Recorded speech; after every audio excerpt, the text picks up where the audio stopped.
Hi friends! Thanks for tuning in.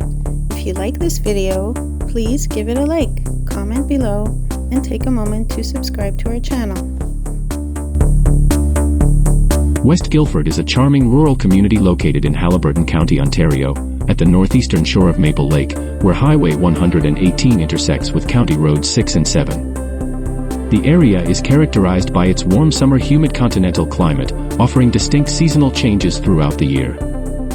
The community's history dates back to 1861 when it was named after Guilford in Surrey, England.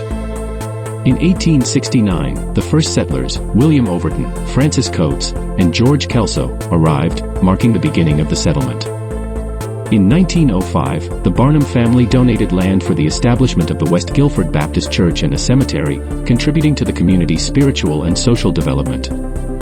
The area is known for its rich hunting traditions, especially around Pine Lake, where the sounds of hound dogs were once a common feature of the local culture. Today, West Guilford offers a glimpse into Ontario's rural heritage, with its scenic landscapes and close-knit community atmosphere.